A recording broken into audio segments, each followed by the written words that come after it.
Does a $30 price tag sound too good to be true? Well, that's for you to find out. What's up everyone, Tech Geek Josh here, and welcome to today's video.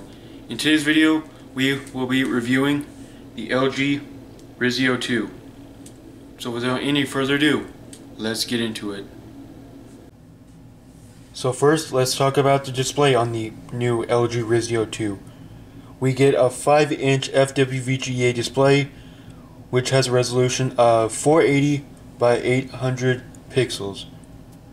And I am unsure of the pixels per inch, but I think I last read only 196 pixels per inch, but I may be wrong. The LG Risio 2 has a 5 megapixel rear autofocus camera, which I think the original LG Risio lacked. The original Risio did not have autofocus, by my understanding.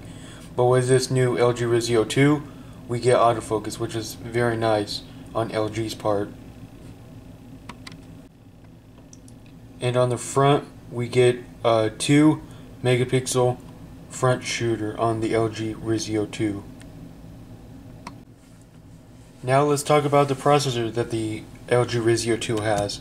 So let's go ahead and fire up CPU-Z, if I can unlock it. And you will see we have a quad-core 1.1 GHz Qualcomm Snapdragon 210 processor with a Cortex A7 CPU and an Adreno 304 GPU. Very nice stuff. Very nice.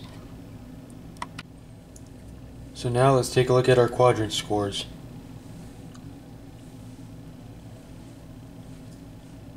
And it says the network connection failed.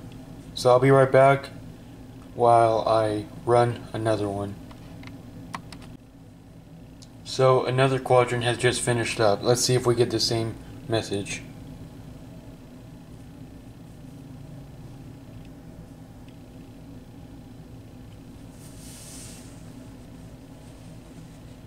Same error, network connection failed.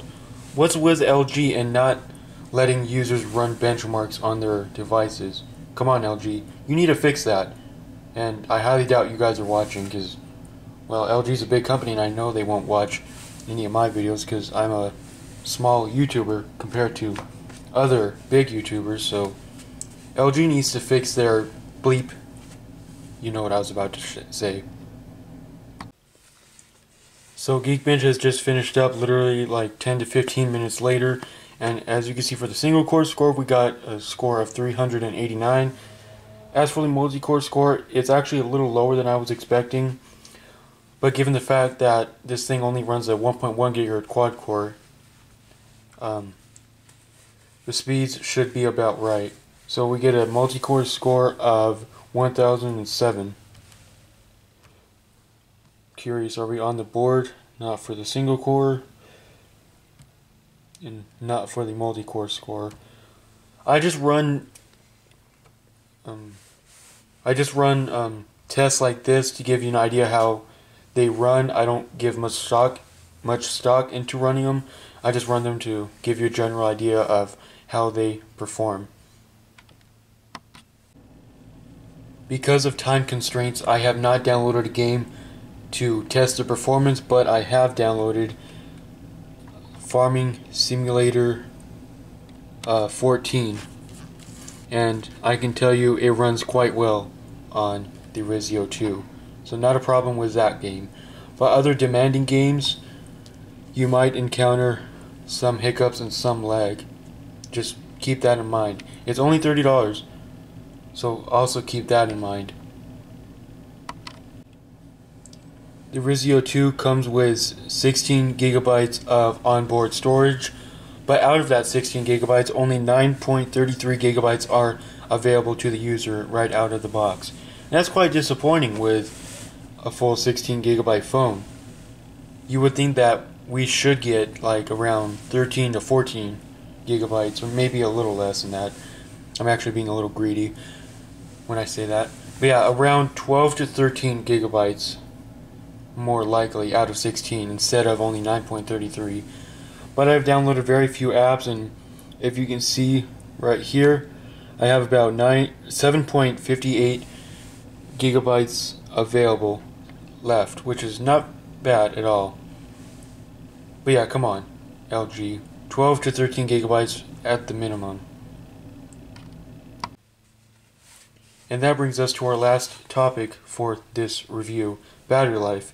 Now, the Geekbench 4 test that you just saw, the test started out at 92%. And if we look here, bring this phone down, it is at 89%. But when the test actually finished up, it was at like 90%. So battery life has actually been very, very good on the Risio 2, and it's still on. I'm still on my first charge, so you should expect to get at least, let me zoom back in really quick. You should at least get a solid maybe 1 day to 2 days use on the Risio 2. Sorry, it's going to sleep, or it's timing out because I have it set really low. The timeout really low. I have the timeout for the screen set really low, is why you see it dimming all the time. But as for heavy usage, you could probably still get a full day. As for like light usage, like me, like I haven't really used this phone much. I've only installed my apps that you see here, these top 2 rows right here, and these 3 right here. That's pretty much all I have on this phone. And so far it's been working out very well. Battery life has never given me an issue yet. I don't think it will in the future. So battery life is an A+ for the Risio 2 thus far. But anyway guys, that about does it for my LG Risio 2 review. I hope you found this video enjoyable in any way possible. I do understand if you think that this is a not so good review that I've done. I myself at this moment think that this video is like whack, like it's not good, like not very informative. But many of you guys still seem to comment really nice things about these videos, like cool or like nice video or like nice. But in my overall opinion, the videos that I do are not good. But like I just mentioned,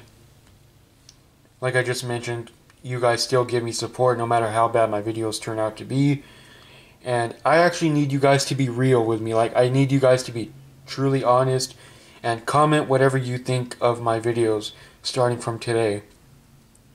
Like, do you think my videos are bad, stupid, not very informative, very all over the place, very messy? But yeah, stuff like that. But anyway guys, that about does it for my LG Risio 2 review. I'm repeating myself again at this point. And I'll see you again in the next one.